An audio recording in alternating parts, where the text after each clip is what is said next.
በስመ አብ ወወልድ ወመንፈስ ቅዱስ አሐዱ አምላክ አሜን። ስንክሳር ዘወርሃ መጋቢት ዕለት 13 መጋቢት። በዛ ዕለት እዚኣ እቲ ዓብይ ነቢይ ዳንኤል አዕረፈ። እዚ ቅዱስ እዚ ወዲ ጓል ዮናኪር እዩ።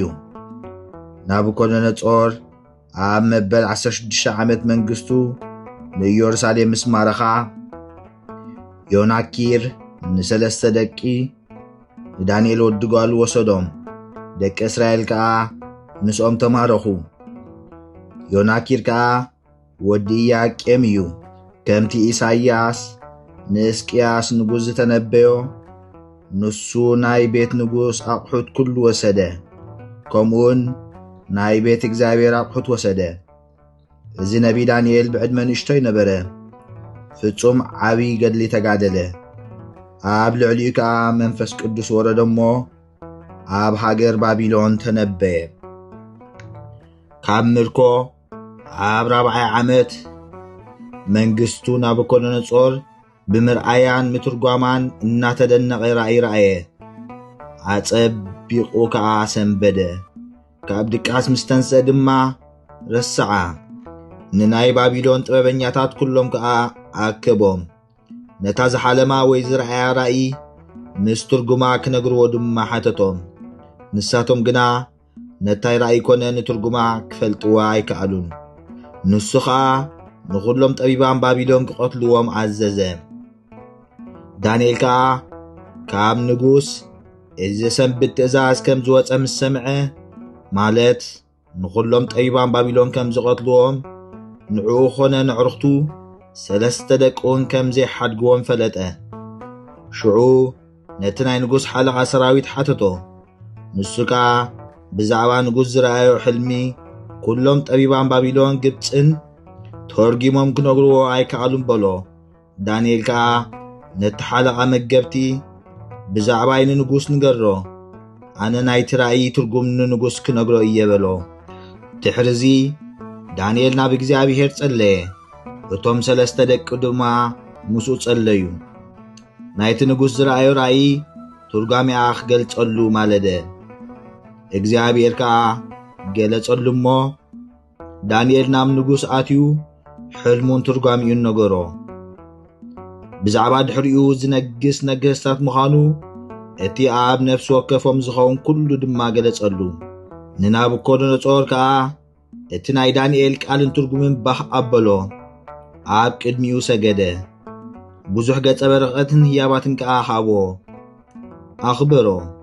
ኣብ ልዕሊ ኩሎም ጥበበኛታት ባቢሎን ከዓ ሓለቓ ገይሩ ሾሞ። መሊሱ ድማ ናቡከደነፆር ካልእ ሕልሚ ሓለመ፣ ነዚ እውን ተርጎመሉ። እግዚአብሔር ብትንቢትካ ካብ ማእከል ሰባት ከውፅኣካ እዩ፣ ኣብ በረኻ ምስ ኣራዊት ከስፍረካ እዩ። 7 ዓመት ከም እንስሳ ሳዕሪ ክትበልዕ ኢኻ፣ ድሕሪዚ ናብ መንግሥትኻ ክመልሰካ እዩ ኢሉ ኣረድኦ። ከምቲ ዝበሎ ድማ ተፈጸመ። ድሕሪ ሞት ናቡከደነፆር ድማ ንብልጣሶር ወዱ እቲ መልኣኽ ኣብ መንደቕ ዝጸሓፈሉ ተርጎመሉ። እዚ ከዓ ብናይ ቤት እግዚአብሔር ንዋየ ቅድሳት ምስ ሰተየ እቲ ጽሑፍ ማኔ ተቄል ፋሬስ ዝብል ትርጉም ቁጹር ሙዙን ክፉል እዩ። እግዚአብሔር መዚኑካስ ፎኺስካ ረኺብካ እዩ፣ መንግሥትኻ ከዓ ንኻልእ ተዋሂባ እያ፣ ናብ ፋርስን ሜዶንን ክትግዕዝ እያ በሎ። ከምቲ ዝበሎ ድማ ተፈጸመ። እግዚአብሔር ከዓ ብራእይ ክሳብ ፍጻሜ ዓለም ዝነግሱ ነገስታት ኣርአዮ፣ ከምኡውን ናይ ሓሳዊ መሲሕ ምግላጽ ገለጸሉ። መሊሱውን ናይ እግዚአብሔር ምስጋኑ ዕቤቱ ክብሩ መለኮቱ ስጋኡ ምልባሱ ረአየ። ብዛዕባ ምጽኣት ክርስቶስ ተነበየ። ምስጋና ንዑ ይኹን። ፍሉጣት ዓመታት ሱባኤ ከዓ ወሰነ። እተን ዝበለን ዓመታት ምስ ተፈጸማ ጐይታ መጸ። ከምቲ ዝተነበዮ ክርስቶስ ክመጽእ እዩ። ክቐትልዎ ከዓ እዮም። ንኢየሩሳሌም መድኃኒት ክኾና እዩ። ብድሕሪኡ ከዓ ኢየሩሳሌምን ቤተ መቕደስን كعنو إيوم ቁርባናትን መስዋዕታትን ክሳዓር ይበለ ከም ተስተነበየ ድማ ተፈጸመ ኣብ ሃገር ባቢሎን ቤል ዝስሙ ጣዖት ነበረ ኩሉ ግዜ ከዓ መግቡ ኢሎም መዓልቲ 12 መስፈር ሓርጭ ስርናይ 4 ኣባጊዕ 7 ገንኢ ወይኒ ይወስድሉ ነበሩ ቂሮስ ንጉስ ፋርስ ከዓ ኩሉ ግዜ ይሰግደሉ ነበረ ንሱ እቲ ቤል ዝብልዎ ጣዖት እቲ ካብ ቤት ንጉስ ዝወስድሉ ዝበልዖን ዝሰትዮን ይመስሎ ነበረ ዳንኤል ከዓ ነቲ ንጉስ ገሰጾ እቲ ጣዖት ዘይበልዕ ዘይሰቲ ከም ዝኾነ ኣረድኦ ንጉስ ከዓ ተቆጥዐ ነቶም ኣገልገልቱ ጣዖት ከዓ ሓተቶም እዚ ቤል ጣዖት ሓቂ ድዩ ኣይበልዕን ኣይሰትን ዝበሃል ዘሎ በሎም ንሳቶም ግና እቲ ኩሉ ሰዓት ንህቦ ብሓቂ ይበልዕን ይሰትን ባበልዎ ብድሕሪዚ ኣብ ቅድሚ እቲ ጣዖት ኩሉ መብልዕ ዘሎ መስተ እቲ ንጉስ እናረኣየ ኣቐመጡ ኣጋምሸት ከዓ እቶም ኣገልገልቲ ጣዖት ወፁ ምስ ወፁ ዳንኤል ሓሙኽሽቲ ከምፁ ኣዘዘ እቲ ንጉስ እናረኣየ ድማ ኣብቲ ቤት ጣዖት ነስነሶ ድሕሪዚ እቲ ንጉስ ምስ ዳንኤል ኮይኑ ዓፂዎ ናብ ሰፈሮም ተመልሱ እቶም ኣገልገልቲ ጣዖት ግና ብታሕቲ መእተው ነበሮም ብኣትዮም ከዓ ነቲ ብልዕን መስተን ወሰድዎ ንጽባሕይቱ እቲ ንጉስ ነቲ ቤት ጣዖት ከፈቶ እሞ እቲ ኣብ ቅድሚኡ ዘንበርዎ ብልዕን መስተን ኣይጸንሖን ሽዑ ንጉስ ዓዊሉ ኦ ቤል ንስኻ ዓብይኻ ንዳንኤል ዘሕፈልካዮ እናበለ ጨርሐ ዳንኤል ግና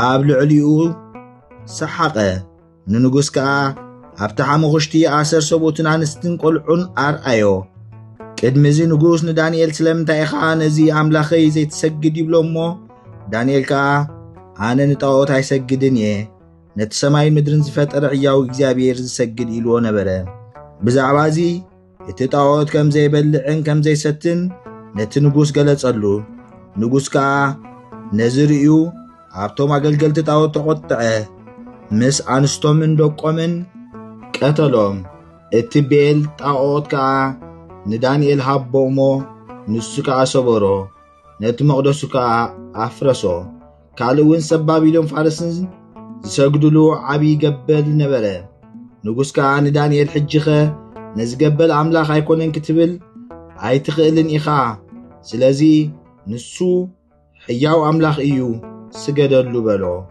ዳንኤል ከዓ ኣነስ ብዘይካ ንእግዚኣብሔር ንኻልእ ኣይሰግድን የበሎ እንተኾነ ነዚ ገበል ብዘይ ሰይፍን በትርን ክቐትሎ ፍቐደለ ይበሎ እቲ ንጉስ ከዓ ፈቐደሉ ድሕሪ ዳንኤል ልዑል ዝመስላ ከበብቲ ኣማን ኣልዒሉ ኣብ ሓዊ ኣርሰነን ብስብሒ ገይሩ ከዓ ጠቕለለን እሞ ነቲ ገበል ኣኸሎሶ ምስ ወሓጠን ከዓ እቲ ገበል ሞተ ዳንኤል ከዓ ኦ ሰብ ባቢሎን ንኣምላኽኩም ረኣይዎ በሎም ነዚ ምስ ረኣዩ ተኣኪቦም ናብ ንጉስ ወፁ እዚ ኣይሁዳዊ ዳንኤል ንጉሶም ዶ ኮይኑ እዩ በልዎ እንሆ ንቤል ሰበሮ ነቶም ኣገልገልቲ ጣዖት ከዓ ቀተሎም ንገበል እውን ቀተሎ ስለዚ ነዚ ዳንኤል ክንቀትሎ እንተዘይሂብካና ንዓኻን ንቤተሰብካን ክንቀትለካ ኢና በልዎ ንጉስ ከዓ ብዛዕባ ዳንኤል ሓዘነ እንተኾነ ከምቲ ዝደለይዎ ኣሕሊፉ ሃቦም እቶም ህዝቢ ከዓ ንዳንኤል ሓዝዎ ኣብ ጉድጓድ ኣናብስ ከዓ ደርበይዎ እቶም ኣናብስ ምእንቲ ክበልዕዎ ኢሎም 7 መዓልቲ ኣብኡ ኣቐነይዎ በተን መዓልታት እቲኣተን እቲ ቅድም ዝህቦ ዝነበሩ መግቢ ኣይሃብዎምን እግዚአብሔር ከዓ መልኣኹ ልኢኹ ንዕንባቆም ካብ ኢየሩሳሌም ኣልዒሉ ነቶም ግራቱ ዝዓዱ ዝነበሩ ሰባት ዝኸውን መግቢ ሒዙ ከሎ ናብ ዳንኤል ዘለዎ ጉድጓድ ኣናብስ ናብ ባቢሎን ኣእተዎ ዳንኤል ከዓ መግቢ በልዐ ብቓል ዕንባቆም ከዓ ተጸናንዐ በታ ግዜ እቲኣ ድማ መልኣኽ እግዚአብሔር ንዕንባቆም ናብ ኢየሩሳሌም መለሶ ኣብ 7ይ መዓልቲ እቲ ንጉስ ብዛዕባ ዳንኤል እናሓዘነ ናብቲ ጉድጓድ ኣናብስ መጸ ንሱ ዝሞተ መሲልዎ ነበረ ናብቲ ጉድጓድ ኣናብስ እንተጠመተ ግና ንዳንኤል ብጥዑይ ረአዮ እቶም ኣናብስ ድማ ከም ደማሙ ኣብ ትሕቲ እግሩ ነበሩ ሽዑ እቲ ንጉስ ዓዊሉ ኣምላኽ ዳንኤል ነቢይ ዓብይ እዩ ኣናብስ ከም ደማሙ ኣብ ትሕቲ እግሩ ዘግዛኣሉ ሓመድ ኣጋሩ ክሳብ ዝልሕሱ በለ ሽዑ ንጉስ ንዳንኤል ካብቲ ጉድጓድ ከውፅዎ ነቶም ዝኸሰሶም ከዓ ሒዞም ናብቲ ጉድጓድ ክድርብይዎም ኣዘዘ ምስ ደርበይዎም ከዓ ሽዑ ንግዚኡ ኣብ ቅድሚ ንጉስ በልዕዎም ዳንኤል ከዓ ደቂ እስራኤል ካብ ምርኮን ኢየሩሳሌም ክሳብ ዝምለሱ ኣብ ሃገር ባቢሎን ነበረ ንሳ ከዓ 70 ዓመት ነበረት ብሰላም ከዓ ኣዕረፈ በረኸት ኣምላኹ ምሳና ይኹን ንዘለዓለም ዓለም ኣሜን ሰላም ለዳንኤል እንተ ፈከረ በቃሉ ህልመ ንጉስ ስውር እንተ ትርጓሚሁ ያተሉ ተዘችሮሙ ረድኤተ ዘተዋህበቶ እምላኢሉ ሶበበ ጸሎተ ኣምላክ ዳንኤል ይብሉ እምኣፈ ኣናብስ ድህኑ ሰማዕታት ኩሉ ሰላም ንዳንኤል ዝተርጎመ በቃሉ ሕልሚ ንጉስ ስውር ምስናይ ትርጉም ኩሉ ረድኤቱ ዘኪሮም ዝተዋህበቶ ካብ ኣምላኽ ካብ ባዕሉ ኣብ ግዜ ጸሎቶም ኣምላኽ ዳንኤል እንተበሉ ካብ ኣፍ ኣናብስ ደሓኑ ሰማዕታት ኩሉ በዛ ዕለት እዚኣ ማሕበር ኣይሁድ ንጎይታና ንቀትልዎ ኢሎም ክማኸሩ ኣብ እንዳ ቀያፋ ሊቀ ካህናት ተኣከቡ ይቕሬቱን ምሕረቱን ምሳና ይኹን ንዘለዓለም ዓለም ኣሜን ዘቕረብክዎ ማህሌት ኣዘኻኺረ ኣይላፍ ካብቶም ኣዘውቲሮም ዘገልግሉኻ ኩሉ ግዜ ብዘይ ምዕራፍ እንዳኸንብብ ተቐበል ናይ ድኽነተይ መጽሓፍ ዝገበርካ ጎይታ ናይታ መበለት መባእ ውኩፍ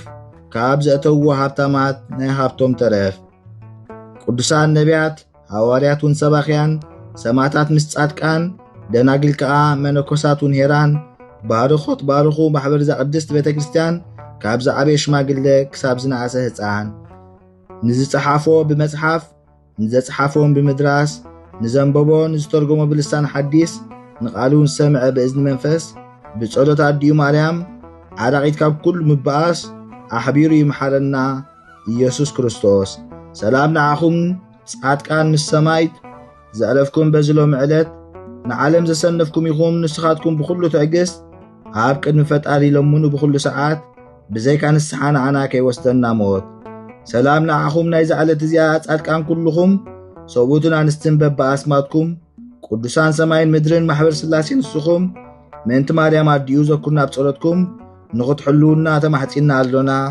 ብናይ ክርስቶስ ደም